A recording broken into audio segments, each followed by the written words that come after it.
Status penahanan Rosurio CS dalam kasus tudingan ijazah palsu Presiden ke-7 RI Joko Widodo, Jokowi, menjadi sorotan publik, sebab sejauh ini para tersangka hanya menjalani wajib lapor.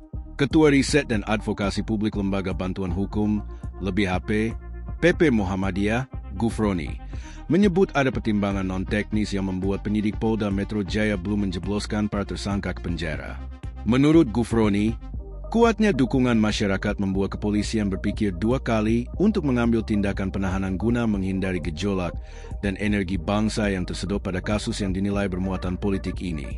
Lebih Muhammadiyah sebelumnya turut mendampingi dan menjadi salah satu anggota tim pengacara Rosurio CS dalam kasus tudingan ijazah palsu Jokowi. Namun, menurut Gufroni, polisi masih ragu untuk menahan Rosurio CS karena khawatir akan menimbulkan kegaduhan. Rosurio sampai hari ini enggak ditahan.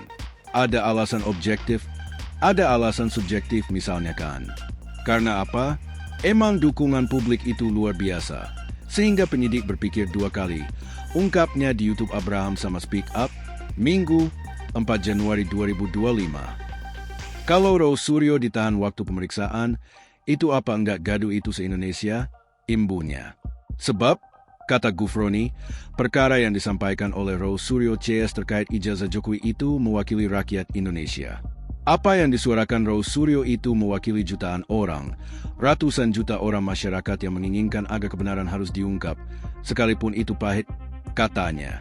Gufroni pun menyebut bahwa sejak awal kasus ini terkesan dipaksakan dan penetapan 8 orang tersangka itu bermuatan politik. Ada unsur non-teknis juga di dalamnya. Maka sekali lagi kepada penyidik, terutama penyidik Polda Metro Jaya, untuk menghentikan kegaduhan, ucapnya. Oleh karena itu, Gufroni meminta agar penyidik Polda Metro Jaya segera menghentikan proses penyidikan kasus ini dan mengeluarkan SP3. SP3 merupakan surat perintah penghentian penyidikan dalam hukum pidana yang menghentikan penyelidikan kasus. Ini kan luar biasa. Ini energi bangsa tersedot juga. Penetapan 8 orang tersangka ini memang harus segera dihentikan. Dengan berani penyidik mengeluarkan SP3, tegasnya, polisi sebelumnya mengungkapkan alasan belum menahan Rosurio CS karena mereka mengajukan ahli dan saksi meringankan, sehingga tim penyidik akan memeriksa saksi yang diajukan terlebih dahulu sebelum memutuskan menahan tersangka atau tidak. Adapun, penetapan 8 tersangka kasus ijazah Jokowi itu dibagi menjadi 2 klaster. Klaster pertama ada 5 tersangka, yakni Egy Sujana, Kurnia Trirohyani, Damai Hari Lubis, Rustam Effendi, dan Muhammad Rizal Fadillah. Namun, kelimanya hingga saat ini masih belum diperiksa sebagai tersangka oleh Polda Metro Jaya. Kemudian klaster kedua ada 3 tersangka, yaitu Rosurio, Rismon Hasiholan Sianipar, dan Tifauzia Tiasuma atau Dr. Tifa. Ketiganya diketahui sudah diperiksa sebagai tersangka sebanyak 2 kali oleh Polda Metro Jaya. Dalam kasus ini, seluruh tersangka dijerat dengan pasal 27A dan pasal 28 Undang-Undang Informasi dan Transaksi Elektronik (ITE), serta pasal 310 dan atau pasal 311 KUHP tentang pencemaran nama baik dan ujaran kebencian, dengan ancaman pidana maksimal 6 tahun penjara. Klaster pertama juga disangkakan melanggar pasal 160 KUHP tentang penghasutan untuk melakukan kekerasan terhadap penguasa umum dengan ancaman pidana 6 tahun penjara.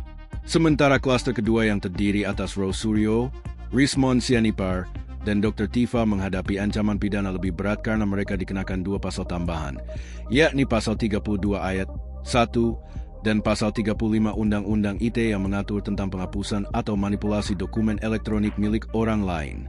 Dengan tambahan pasal itu, Rosurio, Rismon Sianipar, dan Dr. Tifa terancam hukuman penjara antara 8 hingga 12 tahun.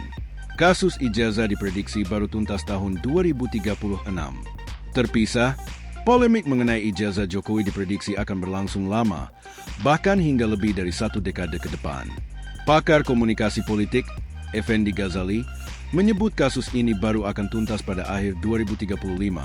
Sementara ahli hukum tata negara, Mahfud MD memperkirakan penyelesaiannya terjadi pada awal 2036.